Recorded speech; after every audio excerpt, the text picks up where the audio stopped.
Item ಯಾವುದೇ ಇರಲಿ try ಮಾಡಿ ಆಚಿ ಚಿಕನ್ ಮಸಾಲಾ. ಆಚಿ ಚಿಕನ್ ಮಸಾಲಾ.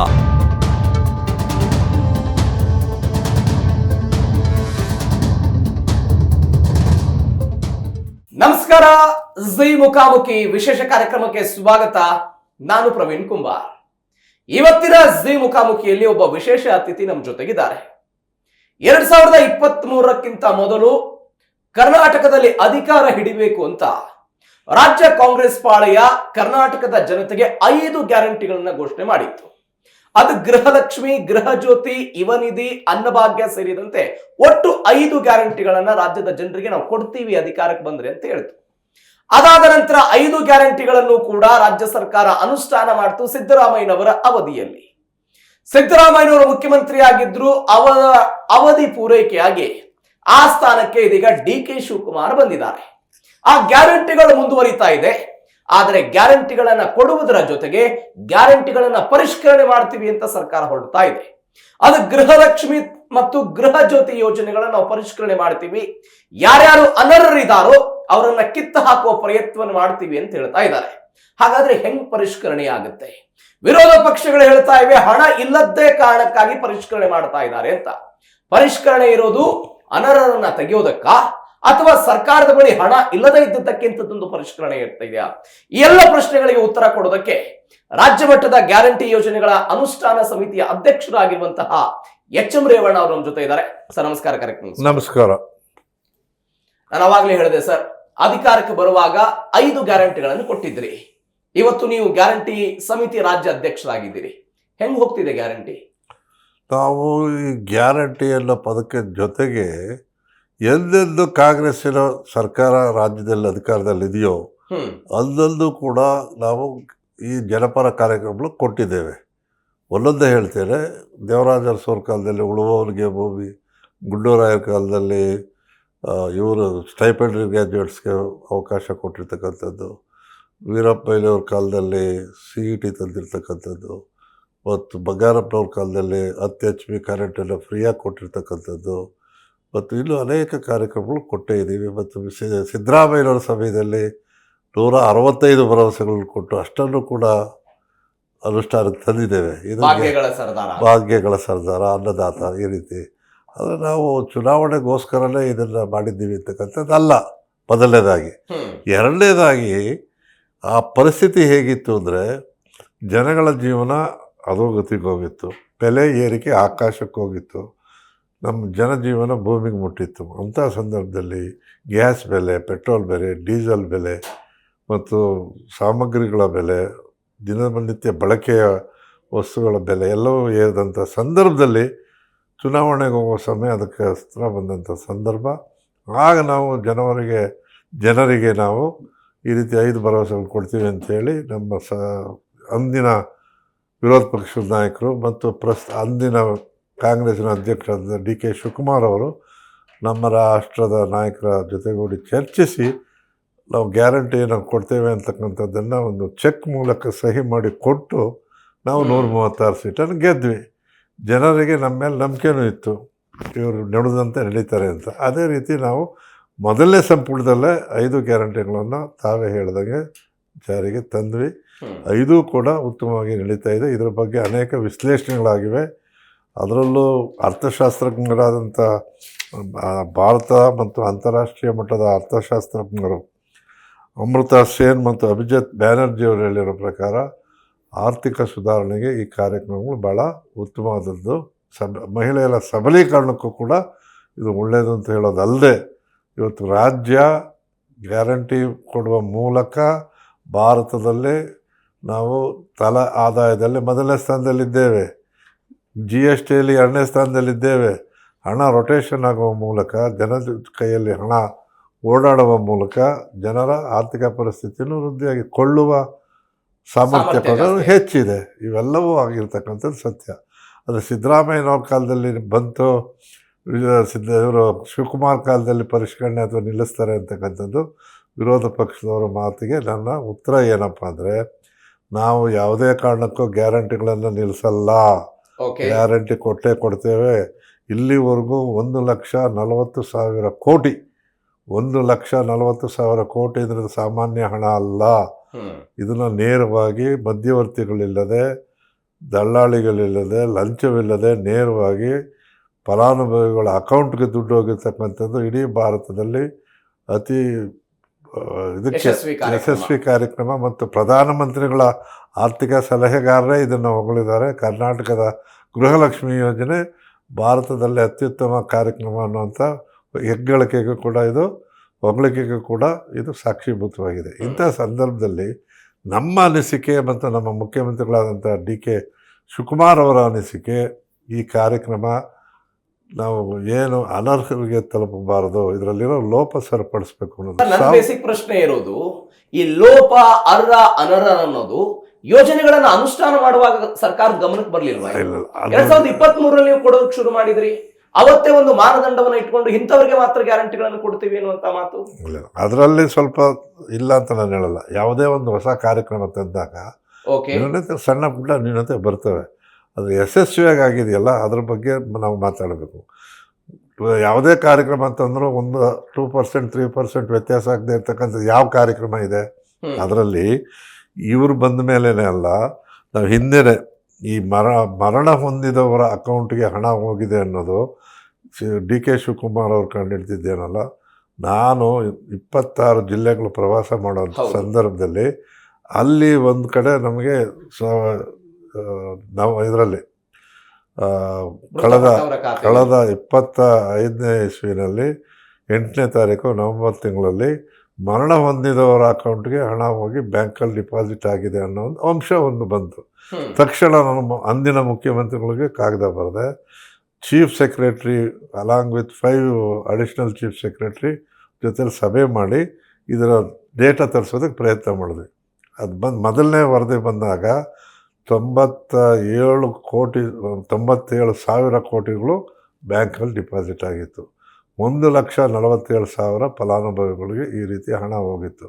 ಇದರಲ್ಲಿ ಏನಪ್ಪ ಅಂದರೆ, ಬ್ಯಾಂಕರ್ಸ್ ಏನು ನಮಗೆ ತೊಂದರೆ ಆಯಿತು ಅಂದರೆ, ಕೆಲವು ಬ್ಯಾಂಕ್ಗಳು ಕೇರಳದವಿವೆ, ಈ ಕಡೆ ಭಾಗದಲ್ಲಿ ಮಂಗಳೂರು ಭಾಗದಲ್ಲಿ, ಕೆಲವು ಬ್ಯಾಂಕ್ಗಳು ಆಂಧ್ರದಲ್ಲಿವೆ, ಕೆಲವು ಬ್ಯಾಂಕ್ಗಳು ಮಹಾರಾಷ್ಟ್ರದಲ್ಲಿವೆ. ಹೆಡ್ ಆಫೀಸ್ಗಳು ನಮಗೆ ಸಹಕಾರವನ್ನು ಕೊಡಲಿಲ್ಲ. ಆದರೂ ಕೂಡ ಮೊನ್ನೆ ನಡೆದಂಥ ಮುಂದುವರೆದ ಭಾಗದಲ್ಲಿ 115 ಕೋಟಿ, 150 ಅಲ್ಲ, 115 ಕೋಟಿ 115 ಕೋಟಿ ರೂಪಾಯಿಗಳು ಡಿಪಾಸಿಟ್ ಆಗಿತ್ತು. ಅದರಲ್ಲಿ 15 ಕೋಟಿ ವಾಪಸ್ ಬಂದಿದೆ. ಇನ್ನು 100 ಕೋಟಿ ತರಿಸ್ತಾ ಇದ್ದೇವೆ. ಅಂದ್ರೆ ಮೃತಪಟ್ಟವರ ಖಾತೆಗೆ ಹಣ ಹೋಗಿತ್ತು, ಅದು ವಾಪಸ್ 15 ಕೋಟಿ ಬಂದಿದೆ. ಇನ್ನು 100 ಕೋಟಿದ ಅಕೌಂಟ್ ಸಿಕ್ಕಿದೆ, ಅದನ್ನು ತರಿಸ್ತಾ ಇದ್ದೇವೆ. ಬ್ಯಾಂಕರ್ಸ್ ಮೀಟಿಂಗು ಮಾಡಿದೆ. ಮುಖ್ಯಮಂತ್ರಿಗಳು ಕೂಡ ಮೊನ್ನೆ ಕಳೆದ 10 ದಿವಸದ ಹಿಂದೆ 5 ಜನ ಇದಕ್ಕೆ ಸಂಬಂಧಪಟ್ಟ ಸಚಿವರು, ಚೀಫ್ ಸೆಕ್ರೆಟ್ರಿ ಮತ್ತು 5 ಜನ ಅಡಿಷ್ನಲ್ ಚೀಫ್ ಸೆಕ್ರೆಟ್ರೀಸು, EDCS ಅವರು ಎಲ್ಲರೂ ಕುಳಿತು ಚರ್ಚೆ ಮಾಡಿ ಇದನ್ನು ತರ್ತಾ ಇದ್ದೇವೆ. ಈಗ tax payers money should not be lapsed. ಅದು ಸರಿಯಾದ ರೀತಿಯಲ್ಲಿ ಉಪಯೋಗ ಆಗಬೇಕು, ಅನರ್ಹರಿಗೆ ಹೋಗ್ಬೇಕು. ಇದೆಲ್ಲ ಇದ್ದರೂ ಕೂಡ, ಇದು ಪರಿಷ್ಕರಣೆ ಅನ್ನೋ ವಿಷಯ ಬಂದಳು, ಪರಿಷ್ಕರಣೆ ನಡೆಸ್ತಾ ಇದ್ದರೂ ಕೂಡ ನಾವು ಯಾರಿಗೂ ಕೂಡ ನಿಲ್ಲಿಸೋದಿಲ್ಲ. ನೀವು ಟ್ಯಾಕ್ಸ್ ಪೇಯರ್ ಮನಿ ಅನ್ನೋ ಕಾರಣಕ್ಕಾಗಿ ಮಾತನಾಡ್ತಾ ಇದ್ದೀರಿ ಸರ್. ಇದೇ ಟ್ಯಾಕ್ಸ್ ಪೇಯರ್ ಮನಿಯ ಕಾರಣಕ್ಕಾಗಿ ಮಹೇಶ್ ತೆಂಗಿನಕಾಯಿ ಅವರು ಬೆಳಗಾವಿಯ ಸುವರ್ಣಸೌಧದಲ್ಲಿ ಒಂದು ಧ್ವನಿ ಎತ್ತಿದರು. 2 ತಿಂಗಳ ಗೃಹಲಕ್ಷ್ಮಿ ಹಣ ಜಮೆ ಆಗಿಲ್ಲ, ಅದರಿಂದ 5,000 ಕೋಟಿ ರೂಪಾಯಿ ಹಾಗೆ ಉಳಿದ್ಬಿಟ್ಟಿದೆ ಅಂತ. 2 ತಿಂಗಳ ಹಣವನ್ನು ಕೊಟ್ಟರ ಸರ್ಕಾರದವರು? ಒಂದು ನಿಮಿಷ, ದುರುಪಯೋಗ ಅನ್ನೋ ಪದಕ್ಕೂ ಹಣ ಬಿಡುಗಡೆ ಆಗಿಲ್ಲದೆ ಇದ್ರೂ ಅಕೌಂಟಲ್ಲಿ ಉಳಿದಿದ್ರೆ ದುರುಪಯೋಗ ಎಲ್ಲಿ ಬರುತ್ತೆ? ಕೊನೆ ತಿಂಗಳಲ್ಲಿ ಏನು ನಮ್ಮ ಇಯರ್ ಎಂಡ್ ವಾರ್ಷಿಕ ಕೊನೆ ತಿಂಗಳಲ್ಲಿ ಫೆಬ್ರವರಿ ಮತ್ತು ಮಾರ್ಚ್ ತಿಂಗಳ ಹಣ ಬಿಡುಗಡೆನೇ ಆಗಿಲ್ಲ ಸರ್ಕಾರದಿಂದ, ಟ್ರೆಜರಿಯಿಂದ ದುಡ್ಡೇ ಬಂದಿಲ್ಲ. ದುರುಪಯೋಗ ಎಲ್ಲಾಗುತ್ತೆ? ಅದೇ ಬಿಡುಗಡೆ ಆಗದೆ ಇರೋದ್ರ ಬಗ್ಗೆ ಆಕ್ಷೇಪ. ಇಲ್ಲ, ಅದ್ರ ಬಂದಿಲ್ಲ. ದುರುಪಯೋಗ ಅಲ್ಲ ಅವ್ರು ಹೇಳೋದು, ಇದು ಬಿಡುಗಡೆ ಆಗಿಲ್ಲ ಅಂತ ಹೇಳ್ತಿಲ್ಲ, ಅದು ದುರುಪಯೋಗನೇ ಆಗ್ಬಿಟ್ಟಿದೆ. ಅದನ್ನು 5,000 ಕೋಟಿ ತಿಂದೇ ಬಿಟ್ಟಿದ್ದಾರೆ ಅಂತ ತಾನೇ ಪ್ರಚಾರ ಮಾಡೋದು ಅವರು. ಅದು ತಿಂದೋದು ಎಲ್ಲಿ ಬರುತ್ತೆ? ಬಿಡುಗಡೆನೇ ಆಗದೆ ಇದ್ರೆ ಬಿಡುಗಡೆ ಆಗಬೇಕು, ಕೊಡಬೇಕು, ಅದು ಬೇರೆ. ಜನಗಳಿಗೆ ಮಧ್ಯವರ್ತಿಗಳ ಮೂಲಕನೂ ಏನು ಬರಲ್ಲ, ಅದು ನೇರವಾಗಿ ಹೋಗುವಂಥ ಹಣ ಸರ್ಕಾರದ ಟ್ರೆಜರಿಲೇ ಇರೋವಾಗ ದುರುಪಯೋಗ ಹೆಂಗಾಯ್ತು? ಅಂದ್ರೆ ಫೆಬ್ರವರಿ ಮತ್ತು ಮಾರ್ಚ್ ತಿಂಗಳ ಹಣ ಜಮೆ ಆಗಿಲ್ಲ, ಏಪ್ರಿಲ್ ಮತ್ತು ಮೇ ತಿಂಗಳದ ಹಣ ಬರುತ್ತೆ, ಎಲ್ಲ ಬಂದಿದೆ. ಇಲ್ಲಿವರೆಗೂ 30 ಕಂತುಗಳು ಇವತ್ತುವರೆಗೂ ಹೋಗಿ 60,000 ಕೋಟಿ ಗೃಹಲಕ್ಷ್ಮಿನಲ್ಲಿ ಇವತ್ತು ಸಂದಾಯ ಆಗಿರೋದಕ್ಕಂಥದ್ದು ಎಲ್ರಿಗೂ ಗೊತ್ತಿದೆ. ಒಬ್ಬರಿಗೆ 60,000. ಹಂಗಂದ್ರೆ ಎಷ್ಟಾಯ್ತು ಲೆಕ್ಕ? ಅದರಿಂದ ಯಾವತ್ತೂ ಕೂಡ ನಾವು ಹೇಳಬೇಕಾಗಿರ್ತಕ್ಕಂಥದ್ದು, ದುರುಪಯೋಗ ಆದರೆ ನಾನು ಕೂಡ ಒಪ್ಕೋತೀನಿ. ದುರುಪಯೋಗ, ಹಣ ಬಿಡುಗಡೆನೇ ಆಗದಿದ್ರೆ ದುರುಪಯೋಗ ಅನ್ನೋದು ಅವ್ರಿಗೆ ಕಣ್ಣು ಕಾಣ್ತೋ ಕಿವಿ ಕೇಳಿಸ್ತೋ ಗೊತ್ತಿಲ್ಲ. ಓಕೆ, ನೀವೇ ಚುನಾವಣಾ ಪೂರ್ವದಲ್ಲಿ ಹೇಳಿದ್ರಿ ಸರ್, ಕಾಕಾ ಪಾಟೀಲ್ಗೆ ಫ್ರೀ, ನನಗೂ ಫ್ರೀ, ನಿನಗೂ ಫ್ರೀ ಅಂತ. ಅವತ್ತು ಫ್ರೀ ಅಂತ ಹೇಳಿದವರು ಇವತ್ತ್ಯಾಕೆ ಕಾನೂನು ತರ್ತಿದ್ದಾರೆ? ಅರ್ಹರು ಅನರ್ಹರನ್ನು ಇವತ್ತ್ಯಾಕೆ ಪತ್ತೆ ಮಾಡ್ತಿದ್ದಾರೆ? ಫ್ರೀ ಇವಾಗ ಕೊಡ್ತಾ ಇರೋದು ಫ್ರೀನೇ, ಎಲ್ಲರಿಗೂ ಫ್ರೀನೇ ಕೊಡ್ತಾ ಇರೋದು. ಆದರೆ ಸತ್ತವ್ರ ಅಕೌಂಟ್ಗೆ ಹೋದ್ರು ಫ್ರೀ ಕೊಡಬೇಕಾ? ಓಕೆ, ಸತ್ತವ್ರ ಅಕೌಂಟ್ಗೂ ಫ್ರೀ ಕೊಡಬೇಕಾ? ಕಾಕಾ ಸಾಹೇಬ್ರಿಗೂ ಫ್ರೀನೇ, ಮಾದೇವಪ್ಪನಿಗೂ ಫ್ರೀನೇ, ನನಗೂ ಫ್ರೀನೇ ಅಂತ ಹೇಳಿದ್ದು ನಿಜ. ನಾವೇನಿಲ್ಲ ಅಂತ ಹೇಳಲ್ವಲ್ಲ, ಆದರೆ ಇವತ್ತು ಏನು ನಿಲ್ಲಿಸಿಲ್ವಲ್ಲ. ಆದರೆ ಸತ್ತವ್ರಿಗೆ ಕೊಡೋದಾಗಲಿ ಮತ್ತು ಒಂದೇ ಎರಡು ಅಕೌಂಟ್ ಮಾಡಿರೋರಾಗಲಿ ಮತ್ತು ಈ ಥರ ಸಣ್ಣ ಪುಟ್ಟ ವ್ಯತ್ಯಾಸ ಇರೋದನ್ನು ಸರಿಪಡಿಸ್ತಕ್ಕಂಥದ್ದು, 100 ಕೋಟಿ ಹಣ ಮಿಸ್ಯೂಸ್ ಆಗುತ್ತೆ ಅನ್ನೋದಾದರೆ ಬ್ಯಾಂಕಲ್ಲಿರೋ ಹಣ ವಾಪಸ್ ತರಿಸೋದು ಸರಿ ಇಲ್ವೇ? ಸರಿ. ಮತ್ತು ಅದನ್ನು ದುರುಪಯೋಗ ಹೇಗೆ ಹೇಳ್ತಾರೆ? ದುರುಪಯೋಗ ಪದ ಬರೋದೇ ಇಲ್ಲ. ಇದು ಕೇವಲ ಪರಿಷ್ಕರಣೆ ಮಾತ್ರ. ಈಗ ಗೃಹ ಜ್ಯೋತಿಲಿ ಏನಾಗಿದೆ, ನಾವು 200 ಯೂನಿಟ್ ಹೇಳಿದ್ವಿ. ಯಾರಿಗೆ? ಬಡವರ ಮನೆಗೆ. ಆದರೆ ಇವರು ಅದನ್ನು ಕಮರ್ಷಿಯಲ್ಗೆ ಉಪಯೋಗಿಸೋದು, ಅಂಗಡಿಗೆ ಉಪಯೋಗಿಸೋದು, ಮೋಟ್ರಿಗೆ ಉಪಯೋಗಿಸೋದು, 2 ಮೀಟ್ರ್ 3 ಮೀಟ್ರ್ ಹಾಕ್ಕೊಳ್ಳೋದು. ಓನರ್ ಬಾಡಿಗೆ ಮನೆಯವ್ರದ್ದು ಬಾಡಿಗೆಯವ್ರಿಗೆ ಹೋಗ್ಬೇಕಾ, ಓನರ್ಗೆ ಹೋಗ್ಬೇಕಾ? ಆಮೇಲೆ ಹೊರ ರಾಜ್ಯದವರು. ಇದು ಪರಿಷ್ಕರಣೆ ತಪ್ಪ? ಇದನ್ನು ಮಾಡ್ತಾಯಿದ್ದೀವಿ.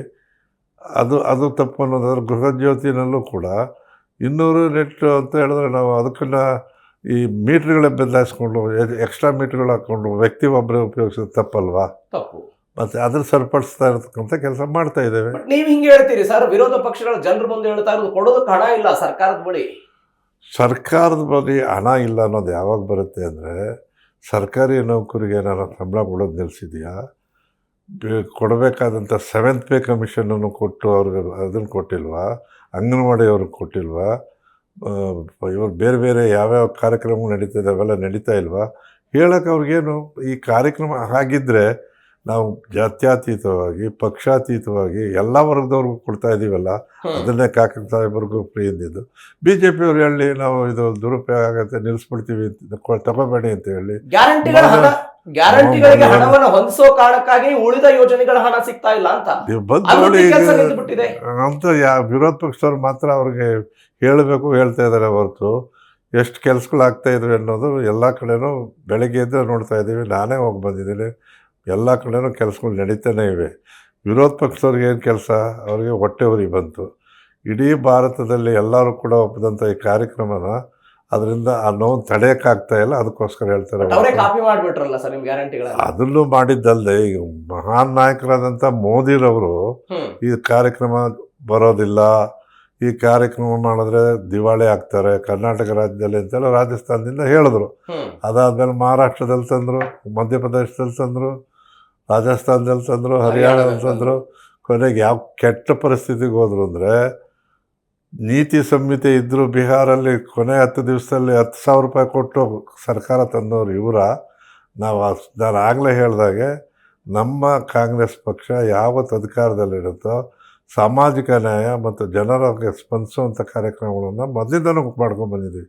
ಅವ್ರಿಗೇನು ನಾವು ಜನರ ಬದುಕಿನೊಂದಿಗೆ ಕೆಲಸ ಮಾಡ್ತೇವೆ, ಅವ್ರ ಭಾವನೆಗಳ ಜೊತೆಲಿ ಕೆಲಸ ಮಾಡ್ತಾರೆ. ಭಾವನೆಗಳು ಅಷ್ಟೇ. ಹಿಂದೂ ಮುಸ್ಲಿಂ ಪಾಕಿಸ್ತಾನ ಬಾಂಗ್ಲಾದೇಶ ಹೇಳಿದ್ರೆ ನಿದ್ದೆ ಬರಲ್ಲ, ಅದು ಬಿಟ್ಟರೆ ಬೇರೆ ಪದ ಇಲ್ಲ. ಅದನ್ನು ನಾವು ಇನ್ನೇನು ಹೇಳೋಕ್ಕಾಗುತ್ತೆ? ಅವ್ರು ಅದನ್ನೇ ಹೇಳ್ತಾ ಇಲ್ಲಿ ಭಜನೆ ಮಾಡಲಿ, ನಾವು ಜನಪರವಾಗಿ ಕೆಲಸ ಮಾಡ್ತೀವಿ. ಅರ್ಹ ಅನರ್ಹ ಅನ್ನುವಂತಹ 2 ಪ್ರತ್ಯೇಕವನ್ನು ಮಾಡಿದ್ದಕ್ಕೆ ಈ ಪ್ರಶ್ನೆ ಬರುತ್ತೆ ಸರ್. ಗ್ಯಾರಂಟಿ ಅನುಷ್ಠಾನ ಯೋಜನೆಯ ರಾಜ್ಯ ಅಧ್ಯಕ್ಷರಾಗಿದೆ, ತಾಲೂಕಾ ಮಟ್ಟದಲ್ಲಿ ಅಧ್ಯಕ್ಷಗಿರಿ ಇದೆ, ಜಿಲ್ಲಾ ಮಟ್ಟದಲ್ಲಿ ನಿಮ್ಮದೇ ಪಕ್ಷದ ಕಾರ್ಯಕರ್ತರ ಅಧ್ಯಕ್ಷರಿದ್ದಾರೆ.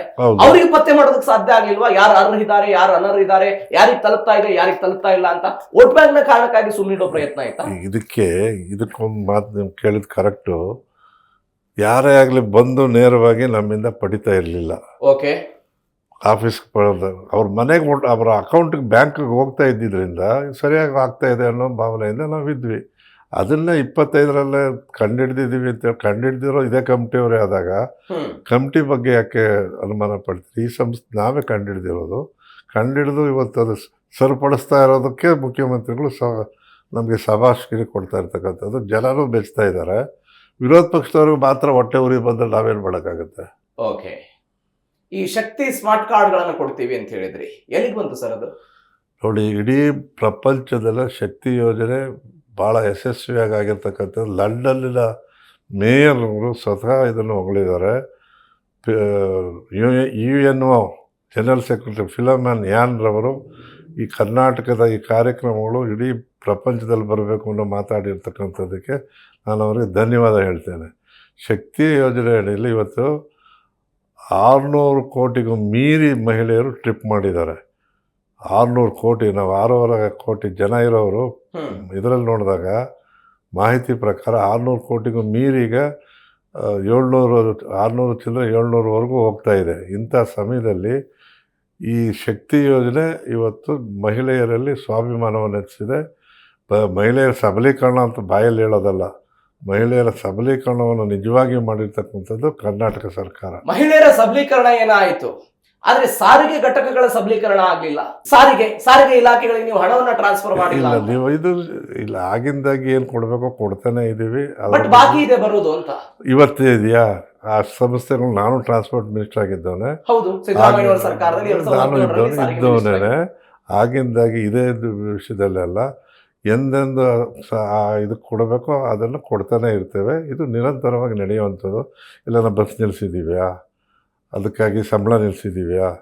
ಬಸ್ಸು ಓಡ್ತಾ ಇದೆ, ಸಂಸ್ಥೆಗಳು ನಡೀತಾ ಇದೆ, ಹೊಸ ಕಾರ್ಯಕ್ರಮಗಳು ಕೂಡ ರೂಪ ಆಗ್ತಾಯಿದೆ. ಇವತ್ತು ಹೊಸದಾಗಿ ವಿದ್ಯಾರ್ಥಿಗಳಿಗೂ ಕೂಡ ಏನು ನಾವು ಶಕ್ತಿ ಜೊತೆಗೆ ವಿದ್ಯಾರ್ಥಿಗಳು ಕೂಡ ಬಸ್ ಪಾಸ್ ಕೊಡೋದಕ್ಕೂ ಮಾಡ್ತಾಯಿದ್ದೇವೆ. ನಮ್ಮ ಹತ್ರ ಹಣ ಇಲ್ದಿದ್ರೆ ಮಾಡ್ತಿದ್ವಾ? ಆಗುತ್ತಾ? ನಡೆಯುತ್ತಾ? ಬಿಡ್ತಾರಾ? ನೌಕರರು ಬಿಡ್ತಾರಾ? ಯಾರು ಬಿಡೋದಿಲ್ಲ.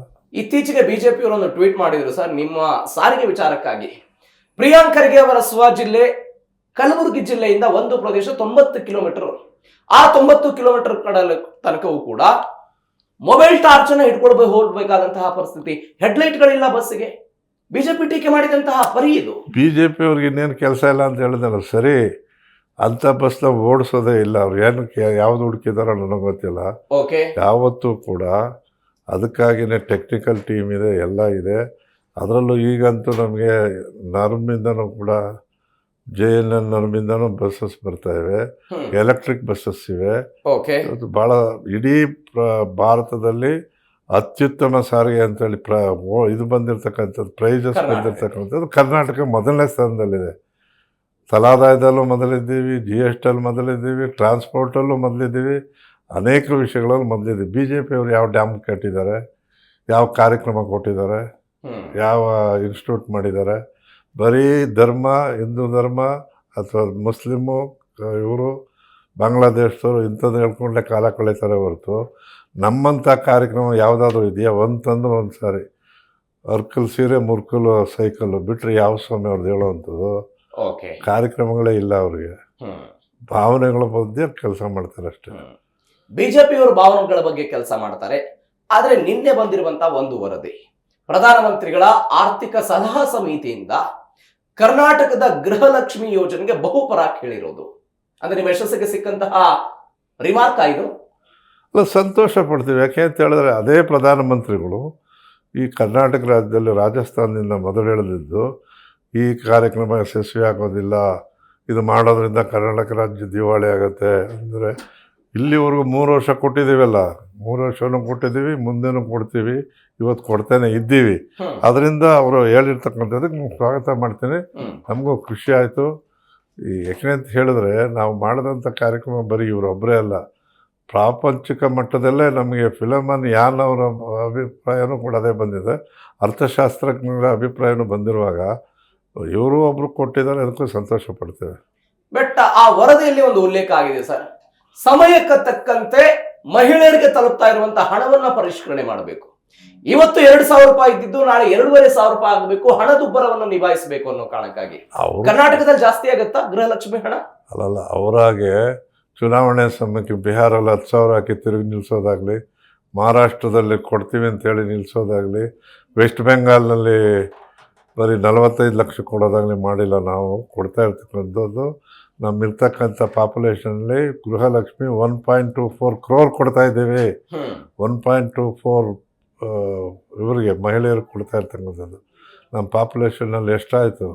ನಾವು ಅದನ್ನು ಮುಂದಿನ ದಿನಮಾನದಲ್ಲಿ ನೋಡೋಣ. ಆದರೆ ಇವು ಕೊಡ್ತಾ ಇರೋದನ್ನು ಹೇಳಿದ್ದನ್ನು ನುಡಿದಂತೆ ನಡ್ಕೊಂಡಿದ್ದೀವಲ್ಲ, ಇದು ಪ್ರಶಂಸನೀಯ. ಮತ್ತು ಜನ ನಮಗೆ ಹಳ್ಳಿಗಳಿಗೆ ಹೋದರೆ ಮೊದಲು ಒಂದು ಚರಂಡಿ ಆಗಿಲ್ಲ, ನೀರು ಬೇಕು ಅಂತ ಕೇಳ್ತಿದ್ದ ಜನ ನಿಮಗೆ ಅನ್ನ ಊಟ ಮಾಡ್ತಾ ಇದ್ದೀರಾ ಅಂದರೆ ಸಂತೋಷದಿಂದ ಬನ್ನಿ ಅಂತಾರೆ. ಬಸ್ಸಲ್ಲಿ ಓಡಾಡ್ತಾ ಇದ್ದೀರ ಅಂದರೆ ಎಸ್ ಅಂತಾರೆ. ನಿಮಗೆ ಗೃಹಲಕ್ಷ್ಮಿ ಬಂದಿದೆ ಖಂಡಿತ ಬಂದಿದೆ ಅಂತಾರೆ. ಸಾಧನೆಗಳು ನಮ್ಮದು ಯಶಸ್ಸು ಎಷ್ಟಂತಿದೆ. ಗೃಹಲಕ್ಷ್ಮಿಯಿಂದ ಮಹಿಳೆಯರು ಬೋರ್ವೆಲ್ ಹಾಕ್ಸ್ಕೊಂಡಿದ್ದಾರೆ, ಬಳೆ ಅಂಗಡಿ ತೆಗೆದಿದ್ದಾರೆ, ಲೈಬ್ರರಿ ತೆಗೆದಿದ್ದಾರೆ, ಜೀವನ ಮಟ್ಟ ಸುಧಾರಿಸ್ಕೊಂಡಿದ್ದಾರೆ. ವಿವಿಧ ಕ್ಷೇತ್ರಗಳಿಗೆ ರೊಟ್ಟಿ ಮಾಡ್ಕೊಂಬಂದು ಅಲ್ಲಿಂದ ಬೃಹತ್ ಪ್ರಮಾಣದಲ್ಲಿ ಬೆಂಗಳೂರಿನಲ್ಲಿ ಸೇಲ್ ಮಾಡ್ತಾ ಇದ್ದಾರೆ, ಪಶುಸಂಗೋಪನೆ ಮಾಡ್ತಿದ್ದಾರೆ. ಮೇಕೆ ಕುರಿ ಸಾಕೊಂಡು ಜೀವನ ಮಾಡ್ತಾ ಇದ್ದಾರೆ. ಇವೆಲ್ಲವೂ ಅಭಿವೃದ್ಧಿಯ ಸಂಕೇತವಲ್ವಾ? ಅಭಿವೃದ್ಧಿ ಅಂತ ಹೇಳಿದ್ರೆ ಬರೀ ಒಂದು ಬೇರೆ ಅದರಲ್ಲೂ ನಾವು ಮುಂದೆನೇ ಇದ್ದೀವಿ, ಇದರಲ್ಲೂ ಮುಂದೆ ಇದ್ದೀವಿ. ಬಿ ಜೆ ಪಿಯವರು ಯಾವುದರಲ್ಲೂ ಇಲ್ಲ, ಬರೀ ತಿಳ್ಕೆ ಮಾಡೋದು ಒಂದೇ. ಆದರೆ ಮೊದಲವರು ಅವರ ತಟ್ಟೆಯಲ್ಲಿ ಬಿದ್ದಿರೋ ಹೆಗ್ಗಣ ನೋಡಲಿ, ನಮ್ಮ ತಟ್ಟೆಯಲ್ಲಿ ಬಿದ್ದಿರೋ ನೊಣ ನೋಡೋದು ಬೇಡ ಅಂತ ಹೇಳ್ತೀವಿ ನಾವು. ಎಸ್, ಗ್ಯಾರಂಟಿಗೆ ಬೇಕಾದಂತ 52,000 ಕೋಟಿ ಹಣ ರಾಜ್ಯ ಸರ್ಕಾರದ ಬಳಿ ಇದೆಯಾ ಅನ್ನೋ ಪ್ರಶ್ನೆಗಿನ್ನ ನಾವು ಬಡ್ಜೆಟ್ ಅಲೋಕೇಶನ್ 52,000 ಮಾಡಿ ಕೊಡ್ತಾ ಇದ್ದೀವಲ್ಲ. ಈ ಖರ್ಚಾಗಿರೋ ಹಣ 1,40,00,000 ಕೋಟಿ, 1,40,00,000 ಕೋಟಿ ಅಂದರೆ 1,40,00,000 ಕೋಟಿ ಸುಮ್ಮನೆ ಹಣನ ಅದು. ಮೊದಲು 38,000 ಕೋಟಿ ಮಾಡ್ಕೊಂಡಿದ್ದು, ಆಮೇಲೆ 52 ತೊಗೊಂಡು ಈ ವರ್ಷದ್ದು ಕೂಡ ಲೆಕ್ಕ ಹಾಕಿದಾಗ ಇಷ್ಟು ಕೊಟ್ಟಿದ್ದೀವಲ್ಲ. ಇನ್ನು ಬಡ್ಜೆಟ್ ಅಲೋಕೇಶನ್ ಇಲ್ದೇ ಕೊಡೋಕ್ಕಾಗುತ್ತೆ, ಕೊಟ್ಟಿದ್ದೇವೆ. ಓಕೆ, ಹಣದ ಕೊರತೆ ಇಲ್ಲ. ಓಕೆ, ಈ ಗ್ಯಾರಂಟಿಗಳು ಮುಂದುವರಿಯುತ್ತಾ ಅಥವಾ ಬಂದಾಗುತ್ತಾ? ಯಾವುದೇ ಕಾರಣಕ್ಕೂ ಬಂದಾಗಲ್ಲ. ನಾವು ಕೊಡ್ತಾನೂ ಇದ್ದೀವಿ, ಮುಂದೆನೂ ಕೊಡ್ತೇವೆ. 28ಕ್ಕೂ ನಾವೇ ಬರ್ತೇವೆ, ಇದನ್ನು ಮುಂದುವರಿಸ್ತೇವೆ. ಇವೆಲ್ಲದರ ಜೊತೆಗೆ ಇಡೀ ರಾಜ್ಯದಲ್ಲಿ ಚರ್ಚೆ ಆಗ್ತಾ ಇರುವಂತಹ ವಿಚಾರ ಜಾತಿ ಗಣತಿ ವಿಚಾರ. ಸರ್, ನೀವು ಈಗಾಗಲೇ ಹಿಂದುಳಿದ ವರ್ಗಗಳ ಶಾಸಕರ ಒಕ್ಕೂಟದ ಸಂಚಾಲಕರು ಕೂಡ ಇದ್ದೀರಿ. ಏನಾಗ್ತಿದೆ ಜಾತಿ ಗಣತಿ ವಿಚಾರದಲ್ಲಿ ಕಾಂಗ್ರೆಸ್ನಲ್ಲಿ? ಇದರಲ್ಲಿ ಒಂದು ಪ್ರಶ್ನೆ. ಇವತ್ತು ನಮ್ಮ ಉಡುಪಿಯ ಶಾಸಕರು, ಮಾಜಿ ಮಂತ್ರಿಗಳು ಅವ್ರ ಪಾಪ ಭಾಳ ದೊಡ್ಡದಾಗಿ ಮಾತಾಡಿದ್ದಾರೆ. ಇದನ್ನು ವಿರೋಧ ಮಾಡಿದವರು ಯಾರು? ಇದೇ ಜನವೇ. ನಾವು ಕಳೆದ ಸಾರಿ ಶಾಶ್ವತ ಹಿಂದುಳಿದ ಆಯೋಗದ ವರದಿಗೆ 62,000 ಕೋಟಿ ಖರ್ಚು ಮಾಡಿ 56 ಕ್ವಶನರಿ ಕೊಟ್ಟು ಒಂದು ನ್ಯಾಯಸಮ್ಮತವಾಗಿ ಅದನ್ನು ತಯಾರು ಮಾಡಿದಂಥ ವರದಿಯನ್ನು ಕಾಮೆಂಟ್ ಮಾಡಿದವರು ಯಾರು? ಅಲ್ಲ ಸ್ವಾಮಿ, ಇವ್ರು ಹೇಳೋ ರೀತಿಯಲ್ಲೇ ಮಾರ್ಮಿಕವಾಗಿ ಲೆಕ್ಕ ಹಾಕಲಿ, ಓಪನಾಗಿ ಲೆಕ್ಕ ಹಾಕಲಿ, ಒಂದೊಂದು ಜಾತಿದು ಕರ್ನಾಟಕ ರಾಜ್ಯದಲ್ಲಿ ಇರ್ತಕ್ಕಂಥದ್ದು 6,500 ಕೋಟಿ ಅಂತ ನಮ್ಮ ಸಮೀಕ್ಷೆ. ಇವ್ರು ಹೇಳೋದೆಲ್ಲ ತೊಗೊಂಡ್ಬಿಟ್ರೆ ಒಂದೊಂದು ಸಮಾಜನೂ ಕೂಡ 40 ಲಕ್ಷ ಇದ್ದೀವಿ ಅನ್ನೋರು 50 ಲಕ್ಷ ಅಂತಾರೆ, 12 ಲಕ್ಷ ಇರೋರು 20 ಲಕ್ಷ ಅಂತಾರೆ. ಅದನ್ನೇನೋ ಲೆಕ್ಕ ಹಾಕ್ಬಿಟ್ಟು 10 ಕೋಟಿಗೂ ಜಾಸ್ತಿ ಆಗುತ್ತೆ. ಹಿಂದೇನೂ ಕೂಡ 1931 ಆದಂಥ ಜನಗಣತಿ ಬಿಟ್ಟರೆ ಮಾನ್ಯ ಸಿದ್ದರಾಮಯ್ಯನವರು ತಗೊಂಡಂಥ ತೀರ್ಮಾನ ಭಾಳ ಚೆನ್ನಾಗಿತ್ತು. ಅದಕ್ಕೂ ಕೂಡ ಶಾಶ್ವತ ಹಿಂದುಳಿದ ಆಯೋಗದ ಅಡಿಯಲ್ಲಿ ಮಾಡಿದ್ದು. ಏನು ಸಿದ್ದರಾಮಯ್ಯನವ್ರಿಗೆ ಕೂತ್ಕೊಂಡು ಬರ್ಸಿದ್ರ? ಯಾರು ಬರೆಯೋಕ್ಕಾಗುತ್ತಾ? ಜನಗಣತಿನೇ ಆಗಿಲ್ಲ ಅಂತಾರೆ. ಒಕ್ಕಲಿಗ ಮತ್ತು ಲಿಂಗಾಯತ ಸಮುದಾಯದಗಳು ನೇರವಾಗಿ ಆರೋಪ ಮಾಡ್ತಾ ಇರೋದು, ನಮ್ಮ ಮನೆಗೆ ಗಣತಿ ಮಾಡೋದಕ್ಕೆ ಯಾವ ಗಣತಿದಾರರು ಕೂಡ ಬಂದಿಲ್ಲ ಅಂತ. ಇದು ಯಾರೋ ಬಿಜೆಪಿಯವರು ಮಾಡ್ತಾ ಇಲ್ಲ ಆರೋಪ ಅಲ್ಲ ಎಚ್ ಎಂ ರೇವಣ್ಣ ಅವರೇ, ನಿಮ್ಮದೇ ಕಾಂಗ್ರೆಸ್ ಪಾಳ್ಯದ ಕಾಂಗ್ರೆಸ್ನ ಇದು ವರ್ಗ ಸಂಘರ್ಷ. ಇದು ವರ್ಗ ಸಂಘರ್ಷ. ಉಳ್ಳವರು ಇಲ್ಲದವ್ರನ್ನ ಒಂದು ಸಂಘರ್ಷ ಅಂತ ಹೇಳಿದ್ರು ತಪ್ಪಾಗಲಾರ್ದು. ಪಾರ್ಟಿ ಯಾವುದಾದ್ರೇನು ಅಲ್ಲಿ ಒಳಮನಸ್ಸಿದೆಯಲ್ಲ, ಅದು ಸರಿಯಾಗಿರ್ಬೇಕು. ಯಾಕೆಂದರೆ ಪ್ರಜಾಪ್ರಭುತ್ವ ವ್ಯವಸ್ಥೆಯಲ್ಲಿ ಆರ್ಟಿಕಲ್ 14-15 ಪ್ರಕಾರ ಸಮಾನತೆ ಬರಬೇಕು. ಸಮಾನತೆ ಬರಬೇಕು ಅನ್ನೋ ದೃಷ್ಟಿಯಿಂದಲೇ ಈ ಸಮೀಕ್ಷೆ ಮಾಡಿದ್ದು. ಇವ್ರಿಗೆ ಸಮೀಕ್ಷೆಯಲ್ಲಿ ಯಾರೋ ಒಬ್ರಿಗೆ ಬರಲಿಲ್ಲ ಅಂದ್ಬಿಟ್ರೆ ಅದ್ರ ವಿರೋಧ ಮಾಡ್ತೀವಿ ಅಂತ ಮಾಡೋದೇ ಆದರೆ ಇಲ್ಲಿ ಯಾಕೆ ಸೋಬೇಕು? ಅದು ತಪ್ಪು. ಅವ್ರು ಹೇಳೋದು ತಪ್ಪು. ಈಗ ಯಾರು ಎಲಿಮಿನೇಟರ್ಸ್ ಯಾರು? ಟೀಚರ್ಸು. ಅವ್ರು ನಾವು ಹೇಳ್ದಂಗೆ ಕೇಳ್ತಾರ? ಮನೆಗೆ ಹೋಗಿ ಮಾಡಿರೋದಕ್ಕೆ ಡಾಕ್ಯುಮೆಂಟ್ ಇಲ್ವಾ?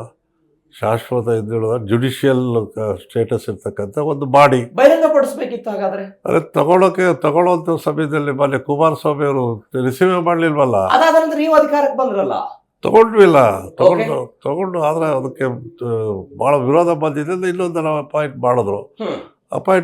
ಅವ್ರದ್ದು ಇವರು ಹೆಗ್ಡೆ ಅವ್ರ ಬಗ್ಗೆ ಅದು ತಗೊಂಡಿದೆ. ಇಂಪ್ಲಿಮೆಂಟ್ ಮಾಡಬೇಕು, ಕೈಯಲ್ಲಿದೆ. ಮೊನ್ನೆ ಇವ್ರದ್ದು ಇನ್ನೊಬ್ಬರು ಈಗಿನ ಇವರು ಕೂಡ ಸಿದ್ದರಾಮಯ್ಯರು ತಗೊಂಡಿದ್ದಾರೆ. ಡಿಪ್ಲಿಮೆಂಟ್ ಮಾಡಬೇಕಾದ್ದು ಸರ್ಕಾರದ ಕೈಯಲ್ಲಿದೆ, ಆಗಬೇಕು. ಸಂಸತ್ತಿನಲ್ಲಿ ವರದಿಯನ್ನ ಬಹಿರಂಗಗೊಳಿಸಬೇಕು, ಆ ಮುಖಾಂತರ ಚರ್ಚೆ ಆಗಬೇಕು. ಬೇಡ ಅಂತ ಹೇಳಲ್ಲ. ಈಗ ಸರ್ಕಾರದ ಮುಂದೆ ಇದೆ, ಅದ್ರೊಳಗಡೆ ಏನಿದೆ ಅನ್ನೋದು ಯಾರಿಗೆ ಗೊತ್ತಿದೆ. ಬರಲಿ, ಚರ್ಚೆ ಆಗಲಿ. ಚರ್ಚೆ ಆಗಿ ಈಗ ಏನೂ ಆಗದೆ ಅದ್ರ ವಿರೋಧ ಮಾಡೋಕ್ಕೋಸ್ಕರನೇ ವಿರೋಧ ಮಾಡಿದ್ರೆ ನಾವೇನು ಹೇಳೋಕ್ಕಾಗತ್ತೆ? ಈಗ ಯಾರನ್ನೇ ಕೇಳಿ, ಈಗ ವೀರಶೈವರು ನಾವು ಲಿಂಗಾಯತರೇ ಬೇರೆ, ವೀರಶೈವರೇ ಬೇರೆ ಅಂತಾರೆ. ಒಕ್ಕಲಿಗರಲ್ಲಿ ಎಷ್ಟು ಪಂಗಡಗಳಿದೆ. ಬಂಟರು ಹಿಂದೆ ಒಂದು ಸಾರಿ ಬಂಟರು ನಾವು ಒಕ್ಕಲಿಗರು ಅಂದರು, ಹಳ್ಳಿಕಾರರು ನಾವು ಒಕ್ಕಲಿಗರಲ್ಲ ಅಂತಾರೆ, ಕುಂಚಿಟಿಗರಿಗೂ ನಾವು ಒಕ್ಕಲಿಗರಲ್ಲ ಅಂತಾರೆ. ಇವೆಲ್ಲ ಚರ್ಚೆ ಆಗಬೇಕು ಸ್ವಾಮಿ. ಅದೇನಿದ್ರು ವರದಿ ಬಂದ ಮೇಲೆ ಚರ್ಚೆ ಆದರೆ ಭಾಳ ಒಳ್ಳೆಯದು. ಆದರೆ ಇವರು ಬೆನಿಫಿಟ್ಗೋಸ್ಕರ ನಾವು 2x ಇರಬೇಕು ಅನ್ನೋ ಮುಂದುವರೆದ ಜನಾಂಗದವರು ಇದ್ದಾರೆ. ಎಸ್ ಸಿಗಳಿಗೂ ತಪ್ಪಿರತಕ್ಕಂಥವ್ರು, ಅವ್ರು ಎಸ್ ಸಿ ಇಲ್ಲದೆ ಟಚಬಲ್ ಇದ್ರೂ ನಾವು ಎಸ್ ಸಿ ಇಲ್ಲವರು ಇದ್ದಾರೆ. ಇವೆಲ್ಲ ಭಾಳ ಇವೆ. ಇದಕ್ಕೆ ಶಾಶ್ವತವಾಗಿ ನಾವು ನುಂಗಬೇಕಾದಂಥ ಇಂಥ ವರದಿಗಳು ಬರಬೇಕು. ಅದ್ರ ಬಗ್ಗೆ ಚರ್ಚೆ ಆಗಬೇಕು. ಮನಸ್ಥಿತಿ ಚೆನ್ನಾಗಿರಬೇಕು. ನಮಗೆ ಎಲ್ಲರೂ ಬಾಳ್ಲಿ ಅನ್ನೋದು ಬೇಕು. ಎಲ್ಲ ಗಂಟು ನಾವೇ ತಿನ್ನೋರು ಅಂತ ಗಂಟುಕಳ್ರಿಗೆ ಮಾಡೋಕ್ಕಾಗತ್ತಾ? ಇದೆಲ್ಲ ಪಾರ್ಟಿಗಳು ಅನ್ವಯನ ಎಲ್ಲ ಪಾರ್ಟಿಯವರಲ್ಲೂ ಮನಸ್ಥಿತಿ ಸರೋಗ್ಬೇಕು. ಓಕೆ, ನಿಮ್ಮ ಪಾರ್ಟಿಯಲ್ಲಿ ಜಾತಿಗಣತಿ ಬಗ್ಗೆ ಒಗ್ಗಟ್ಟಿದೆಯಾ? ಅದು ಒಕ್ಕಲಿಗ ಸಮುದಾಯ, ಲಿಂಗಾಯತ ಸಮುದಾಯ ಎಲ್ಲರೂ ಹೇಳಿದ್ರು ಕೊನೆಗೆ ಒಪ್ಕೊಂಡ್ರಲ್ಲ. ನೋಡ್ರಿ, ಪ್ರಜಾಪ್ರಭುತ್ವ ಅವ್ರಿಗೆ ಅನಿಸಿದ್ದನ್ನು ಹೇಳ್ತಾರೆ. ಸಮರ್ಥನೆ ಬಂದ್ಮೇಲೆ ಒಪ್ಕೊಳ್ತಾರೆ. ಅದಕ್ಕೆ ಸರಿಯಾದ ರೀತಿ ಮಾಹಿತಿ ಕೊಟ್ಟ ಮೇಲೆ ಒಪ್ಕೊಳ್ತಾರೆ. ಒಪ್ಕೊಂಡಿದ್ದಾರೆ. ಇವತ್ತು ಒಪ್ಪಿರೋದಕ್ಕೆ ಮತ್ತೆ ಅದನ್ನು ನಾವು ತಗೊಂಡಿರೋದು. ಓಕೆ, ರಾಜಕಾರಣಕ್ಕೆ ಬರೋಣ ಸರ್. ರಾಜಕಾರಣದ ಬಗ್ಗೆ ಮಾತನಾಡೋಣ. ಹೆಂಗ್ ನಡೀತಿದೆ 2.0 ಸರ್ಕಾರ? ಈಗ ಸಿದ್ದರಾಮಯ್ಯನವರು ಕೂಡ ಭಾಳ ಅತ್ಯುತ್ತಮವಾಗಿ 8 ವರ್ಷಗಳ ಕಾಲ ಸುದೀರ್ಘ ರಾಜಕೀಯ ಮಾಡೋದಲ್ಲದೆ ಅತಿ ಹೆಚ್ಚು ಬಡ್ಜೆಟನ್ನು ಮಂಡನೆ ಮಾಡಿದಂಥ ಕೀರ್ತಿ ಇಡೀ ಭಾರತದಲ್ಲಿ ಒಬ್ಬವರು. ಅವ್ರು ಎಂತೆಂಥ ಹೆಸರು ಬಂತು. ಭಾಗ್ಯಗಳ ರಾಜ, ಅನ್ನರಾಮಯ್ಯ, ಮತ್ತು ಒಂದು ವರ್ಗಕ್ಕಲ್ಲ ಅಂಥ ಬಡ್ಜೆಟ್ಗಳು ಕೊಡೋ ಮೂಲಕ ಕರ್ನಾಟಕ ರಾಜ್ಯ ಅನೇಕ ವಿಷಯಗಳಲ್ಲಿ ಇವತ್ತು ಕೂಡ ಮೊದಲನೇ ಸ್ಥಾನದಲ್ಲಿದೆ. ಸ್ಟ್ಯಾಟಿಸ್ಟಿಕ್ಸ್ ಪ್ರಕಾರ ನಾನು MSc ಸ್ಟ್ಯಾಟಿಸ್ಟಿಕ್ಸ್ ಓದಿರೋರು. ಇವತ್ತಿಗೂ ಬೇರೆ ರಾಜ್ಯಗಳಿಗೆ ಹೋಲಿಸಿದಾಗ ಕರ್ನಾಟಕ ರಾಜ್ಯ ಮೊದಲನೇ ಸ್ಥಾನದಲ್ಲಿದೆ. ಇದಕ್ಕೆ ಬರೋದಕ್ಕೆ ಕಾರಣ ಏನು ಅಂದರೆ ಕಾಂಗ್ರೆಸ್ಸಿನ ಅಧಿಕಾರ. ಅದಾದ ಮೇಲೆ ನಮ್ಮ ವ್ಯವಸ್ಥೆಯಲ್ಲಿ ನುಡಿದಂತೆ ನಡೆದ ಸಿದ್ದರಾಮಯ್ಯನವರು ತಮ್ಮ ಅಧಿಕಾರವನ್ನು ಹಸ್ತಾಂತರ ಮಾಡಿದ್ದಾರೆ. ಅದು BJPಯವರು ಎಂತೆಂಥ ಕೆಲಸ ಕೊಟ್ಟರು. ಇವತ್ತು ಮಾತುಕತೆ ಆಗಿದ್ರ ಬಗ್ಗೆ ಗೊತ್ತಾಯ್ತಾ, ಅಥವಾ ಅಧಿಕಾರ ಪೂರ್ವಕ್ಕಿಂತಲೂ ಕೂಡ ಈ ಮಾತು ಹೇಳಿದ್ರಲ್ಲ ಸಿದ್ದರಾಮಯ್ಯ? ಹೈಕಮಾಂಡ್ ಹೇಳಿದ ತಕ್ಷಣ ಬಿಡ್ತೀನಿ ಅಂತ ಹೇಳಿದ್ರು. ಒಂದೇ ದಿವಸಕ್ಕೆ ಬಿಟ್ರಲ್ಲ. ಯಾವ ಮಾತುಕತೆನೇ ಆಗಿಲ್ಲ ಅಂತಿದ್ರು. ಅದು ಬೇರೆ. ಮಾತುಕತೆ ಆಗಿತ್ತು ಬಿಟ್ಟಿತ್ತು ಅನ್ನೋದಕ್ಕಿಂತ ಒಂದು ಚೇಂಜ್ ಆಗಬೇಕು ಅಂದಾಗ ಅವ್ರು ನಡ್ಕೊಂಡ ರೀತಿ ಇದೆಯಲ್ಲ, ಅದನ್ನ ನಾವು ಯೋಚನೆ ಮಾಡಬೇಕು. ಪಂಚಾಯತಿ ಚೇರ್ಮನ್ಗಳ ಅಧ್ಯಕ್ಷ ಸ್ಥಾನನೇ ಬಿಡೋದಿಲ್ಲ ಅಂದ್ರೆ ಒಂದು ರಾಜ್ಯದ ಮುಖ್ಯಮಂತ್ರಿ ಸ್ಥಾನವನ್ನು ಅದೇ ಯಡಿಯೂರಪ್ಪನವ್ರು ಆದಿ ಬೀದಿ ರಂಪ ಮಾಡಲಿಲ್ವಾ? ಬೇರೆ ರಾಜ್ಯಗಳಲ್ಲಿ ಟ್ರಾನ್ಸ್ಫರ್ ಆಗಿದೆಯಾ? ಆದರೆ ಕರ್ನಾಟಕ ರಾಜ್ಯ ಇದರಲ್ಲಿ ಸಿದ್ದರಾಮಯ್ಯನವ್ರ ಬಗ್ಗೆ ನಾವೆಲ್ಲ 1 ಕೋಟಿ ನಮಸ್ಕಾರ ಹೇಳ್ತೀವಿ. ಒಳ್ಳೆ ಥರದಲ್ಲಿ ಅವರು ಟ್ರಾನ್ಸ್ಫರ್ ಮಾಡಿದ್ರು.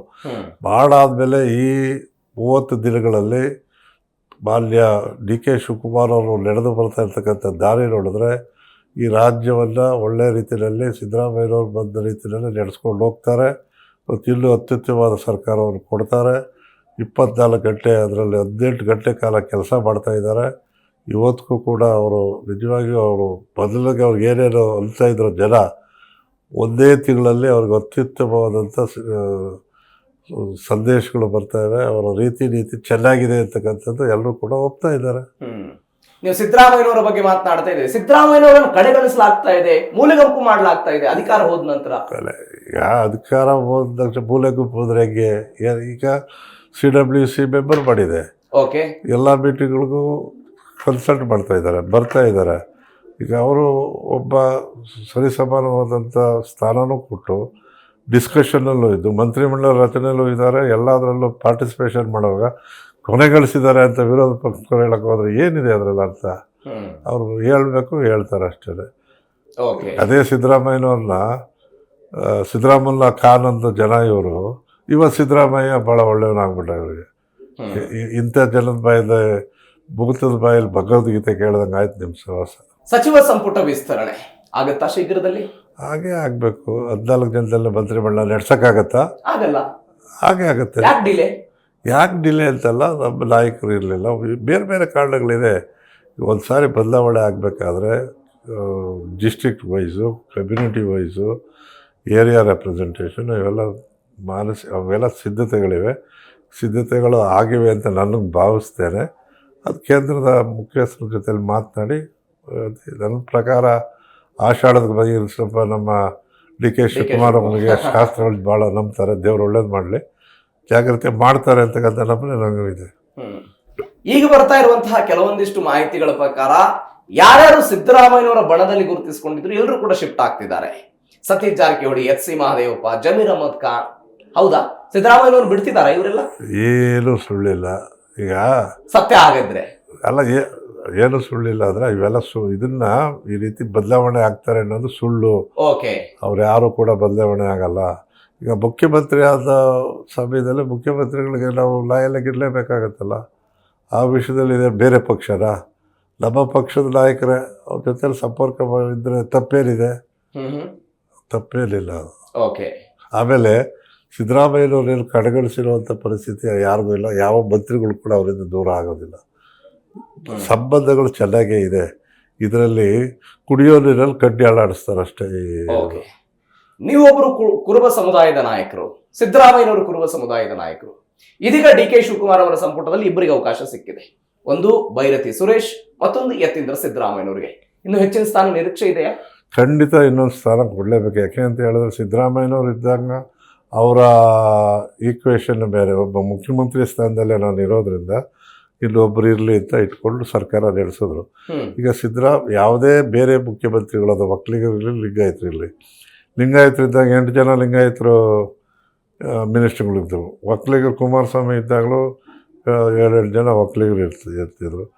ಈಗ ಕುರುಬ ಸಮಾಜದಿಂದ ಮುಖ್ಯಮಂತ್ರಿ ಇಲ್ಲದೇ ಇರೋದ್ರಿಂದ ನಮ್ಮ ಸಮಾಜದ ಪಾಪ್ಯುಲೇಷನ್ ಲೆಕ್ಕ ಹಾಕೊಂಡ್ರು ಕೂಡ ಕನಿಷ್ಠ 4 ಜನ ಮಂತ್ರಿಗಳು ಬೇಕೇ ಬೇಕು. ಇನ್ನ 2 ಮಂತ್ರಿ ಆಗ್ತಾರೆ. ಇನ್ನು 2 ಮಂತ್ರಿ ಕುರುಬ ಸಮುದಾಯದಿಂದ ಆಗಲೇಬೇಕು. ಓಕೆ. ನನಗೆ ಯಾಕೆ ಈ ಪ್ರಶ್ನೆ ಅಂತ ಹೇಳಿದ್ರೆ ಸರ್, ರಾಜ್ಯದ 224 ವಿಧಾನಸಭಾ ಕ್ಷೇತ್ರಗಳಿಗೆ ಹೋದ್ರೂ ಕೂಡ ಪ್ರತಿ ವಿಧಾನಸಭಾ ಕ್ಷೇತ್ರಗಳಲ್ಲಿ ಒಂದು 15-20 ಸಾವಿರ ಕುರುಬ ಸಮುದಾಯದ ಮತಗಳಿವೆ. ಅಷ್ಟೇ ಇಲ್ಲ, ನಾವು ನಿರ್ಣಾಯಕ ಮಟ್ಟದಲ್ಲಿ ಅನೇಕ ಕ್ಷೇತ್ರಗಳಲ್ಲಿ ಉಡುಪಿ, ಮಂಗಳೂರು, ಕೂರ್ಗು ಬಿಟ್ಟರೆ ಇಡೀ ರಾಜ್ಯದಲ್ಲಿ ನಾವು ನಿರ್ಣಾಯಕ ಮಟ್ಟದಲ್ಲಿದ್ದೀವಿ. ಅತಿ ಹೆಚ್ಚು ಇದು. ಉದಾಹರಣೆಗೆ ಬಿಜಾಪುರ, ಬಾಗಲಕೋಟೆ ಮತ್ತು ಬೆಳಗಾಮು, ಧಾರವಾಡದಲ್ಲಿ we are the highest population in every constituency. ನಮಗಿದೆ, ಅದಕ್ಕೆ ತಕ್ಕಾಗೂ ನಮಗೆ ಸಿಕ್ಕಿಲ್ಲ. ಆದರೂ ಕೂಡ ನಾವು ನಮ್ಮ ಸಮಾಜ ಇವತ್ತು ಒಗ್ಗಟ್ಟಾಗಿದೆ. ನಾವು ಕಾಂಗ್ರೆಸ್ಸಿನ ಪರವಾಗಿ ಪ್ರಬಲವಾಗಿ ನಿಂತಿದ್ದೇವೆ. ನನಗೆ ನೀವು ಕುರುಬ ಸಮುದಾಯ ನಿರ್ಣಾಯಕ ಅನ್ನೋ ಕಾರಣಕ್ಕಾಗಿ ಈ ಪ್ರಶ್ನೆ ಬರ್ತಾ ಇದೆ ಸರ್. ವೀರೇಂದ್ರ ಪಾಟೀಲ್ ಅವರನ್ನ ತೆಗೆದಾಗ ಲಿಂಗಾಯತ ಸಮುದಾಯ ನಿಮ್ಮ ವಿರುದ್ಧ ತಿರುಗಿ ಬಿದ್ದಿತ್ತು. ಇವತ್ತು ಕುರುಬ ಸಮುದಾಯದ ನಾಯಕರೊಬ್ಬರನ್ನ ಕೆಳಗಿಳಿಸಿದ್ರಿ. ಇದೇ ಕುರುಬ ಸಮುದಾಯ ನಿಮ್ಮನ್ನು ಕೈ ಹಿಡಿಯುತ್ತಾ 28 ಚುನಾವಣೆಯಲ್ಲಿ? 8 ವರ್ಷ ಮುಖ್ಯಮಂತ್ರಿ ಮಾಡಿದ್ರಲ್ಲ, ಕುರುಬರಿಗೆ ಸಂತೋಷ ಇಲ್ವಾ? ಓಕೆ, 8 ವರ್ಷ ಅಧಿಕಾರದಿಂದ ಕೆಳಗಿಳಿಸಿದ್ರಲ್ವಾ? ಅಲ್ಲ, ಅಧಿಕಾರದಿಂದ ಕೆಳಗಿಳಿಸಿದ್ರು ಅನ್ನೋದು, ಅದರ ಅಧಿಕಾರ ಕೆಳಗಿಳಿಸಿ ಬೇರೆಯವ್ರ ಥರ ಮನೆ ಕಳಿಸಿದಾರ? ನೀವು ಒಬ್ಬ part and parcel of the ಗೌರ್ಮೆಂಟನ್ನು ಇಟ್ಕೊಂಡಿದ್ದಾರಲ್ಲ, ಸ್ಥಾನಮಾನ ಇದೆಯಲ್ಲ. CWC ಮೆಂಬರ್ ಅಂದರೆ ಏನು? ನಿರ್ಣಾಯಕ ಘಟ್ಟದ ಕೇಂದ್ರದ ಬಾಡಿ. ಅಲ್ಲೇ ಹಾಗೆ ಮಾಡಿದ್ರು ಸರ್ ಬಿಜೆಪಿ ಅವರು. ಯಡಿಯೂರಪ್ಪನವ್ರ ಕತೆ ಬಿಡಿ ಸ್ವಾಮಿ. 10 ಕರೆದು ಅವ್ರ ಗೋಳಾಟ ನೋಡಿದರೆ ನಿಜವಾಗಿ ನನಗೆ ಅಯ್ಯೋನ್ಸ್ಬಿಟ್ಟಿತ್ತು. ಪಾಪ ಏನೋ ಆಮೇಲೆ ಹಿಡಿದು ಕೊಡೋದು ಕೂರಿಸ್ಕೊಂಡಿದ್ದಾರೆ. ಅದು ಬೇರೆ. ನಮ್ದು ಹಂಗೇನಾಗಿಲ್ವಲ್ಲ. ಒಂದೊಂದು ಈಕ್ವೇಷನ್ ಬೇರೆ ಬೇರೆ ಇರುತ್ತೆ. ಆ ರೀತಿ ಇಲ್ಲ. ಎಚ್.ಎಂ. ರೇವಣ್ಣ ಅವರ ವೈಯಕ್ತಿಕ ರಾಜಕೀಯ ಜೀವನ ಹೆಂಗಿದೆ? ನಮಗೇನು ತೊಂದರೆ ಇಲ್ಲ. ನಾನು ಒಬ್ಬ ಸಾಮಾನ್ಯ ಮನೆಯಿಂದ ಬಂದವನು. ನನಗೆ ಕಾಂಗ್ರೆಸ್ ಎಲ್ಲವನ್ನೂ ಕೊಟ್ಟಿದೆ. ನಾನು ವಿದ್ಯಾರ್ಥಿ ನಾಯಕನಾಗಿ ಬಂದೆ, ಯೂತ್ ಕಾಂಗ್ರೆಸ್ನಲ್ಲಿ ಬಂದೆ, ಮೇನ್ ಕಾಂಗ್ರೆಸ್ನಲ್ಲಿ ಬಂದೆ, ತಾಲೂಕು ಕಾಂಗ್ರೆಸ್ಸಿಂದ AICC ಮೆಂಬರ್ ಆಗೋವರೆಗೂ ಬಂದಿದ್ದೇನೆ. ಇವತ್ತಿಗೂ ಮನ್ನಣೆ ಇದೆ. ಗ್ಯಾರಂಟಿ ಯೋಜನೆಯಲ್ಲಿ ಕೆಲಸ ಮಾಡ್ತಾಯಿದ್ದೇನೆ. 3 ಸಾರಿ ಮಂತ್ರಿ ಆಗಿದ್ದೇನೆ. ನನಗೆ ಹಣ ಸಂಪಾದನೆ ಮಾಡಬೇಕು ಅನ್ನೋದಕ್ಕಿಂತ ಜನ ಸಂಪಾದನೆ ಮಾಡಿದ್ದೇನೆ. ಇವತ್ತಿಗೂ ನಾನು ಜನಸಂಪರ್ಕದಲ್ಲಿರುವಂಥವನು. ಅಧಿಕಾರ ಇಲ್ಲ ಅಂದರೆ ಜನನೂ ಮುಗಿಸ್ಕೊಳ್ಳಲ್ಲ, ಜನನೂ ಮನೆ ಹತ್ರ ಯಾರೂ ಬರಲ್ಲ. ಆದರೆ ನನಗೆ ಇವತ್ತಿಗೂ ಕೂಡ ಬೆಳಗ್ಗೆ ಇದ್ದರೆ ಜನಸಂಪರ್ಕ ಇರ್ತಕ್ಕಂಥ ಒಬ್ಬ ವ್ಯಕ್ತಿಯನ್ನಾಗಿ ಜನ ನೋಡ್ತಾ ಇದ್ದಾರೆ, ಆಸೆ ಪಡ್ತಾ ಇದ್ದಾರೆ. ಸಂತೋಷ ಇದೆ. ವಿದ್ಯಾರ್ಥಿ ನಾಯಕ ಅನ್ನೋ ಕಾರಣಕ್ಕಾಗಿ ಕೇಳ್ತಾ ಇದ್ದೀನಿ ಸರ್. ನೀವು ವಿದ್ಯಾರ್ಥಿ ನಾಯಕತ್ವದಿಂದ ಬಂದವರು. ಇವತ್ತು ಡಿ ಕೆ ಶಿವಕುಮಾರ್ ಕೂಡ ವಿದ್ಯಾರ್ಥಿ ನಾಯಕತ್ವದಿಂದ ಬಂದವರು. ನಿಮ್ಮ ಪಕ್ಷದ ಅಧ್ಯಕ್ಷರಾಗಿರುವಂತಹ BK ಹರಿಪ್ರಸಾದ್ ಕೂಡ ವಿದ್ಯಾರ್ಥಿ ನಾಯಕ. ನಾವೆಲ್ಲ ಕಾಂಟೆಂಪ್ರರಿ ನಾಯಕರೇ. ನಾವೆಲ್ಲ ಜೊತೆಲೇ ಓದ್ದವರು. ಸೀನಿಯಾರಿಟಿ ಜೂನಿಯಾರಿಟಿ ಬಿಟ್ಟರೆ ನಾವೆಲ್ಲ ಕಾಂಟೆಂಪರರ್ಸನ್ನ. ನಾನು ಹರಿಪ್ರಸಾದ್ ಅವರು ಒಟ್ಟೊಟ್ಟಿಗೆ ಬಂದವರು ಕಾಲೇಜ್ ಡೇಸಲ್ಲಿ. ಓಕೆ. ಸ್ವಲ್ಪ ನಿಧಾನಕ್ಕೆ ಬಂದವರು DK ಅವರು. ಆದರೆ ಇದರಲ್ಲಿ ಅವರವರ ಸಾಮರ್ಥ್ಯ, ಅವರವರಿಗೆ ಸಿಕ್ಕಂಥ ಅವಕಾಶಗಳು, ಅವರವರ ಆ ಒಂದು ಪಡೆದಂಥ ಹುದ್ದೆಗಳಿಂದ ಅವರು 8 ಸಾರಿ ಗೆದ್ದಿದ್ದಾರೆ. ನನಗೆ ಗೆಲುವು ಆಗಿಲ್ಲ. ಎಲ್ಲ ಕಾರಣಗಳಿವೆ.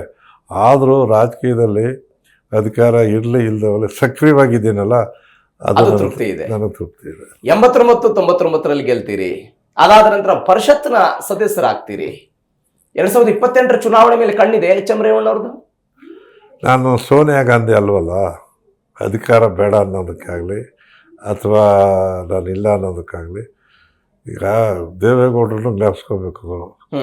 ಹಾಗೆ ನಮ್ಮ ಮೊನ್ನೆ ತೀರ್ಕೊಂಡ್ರಲ್ಲ, ಇವನ್ನೆಲ್ಲ ನೆನೆಸ್ಕೊಂಡಾಗ ನಾವು ಕೂಡ ಯಾಕೆ ಇನ್ನೂ ಇದ್ದೀವಿ, ಇನ್ನೂ ಸದೃಢವಾಗಿರೋವಾಗ ಜನಸೇವೆ ಮಾಡೋಕ್ಕೆ ಅವಕಾಶ ಸಿಕ್ಕಿದ್ರೆ ಮಾಡೋಣ.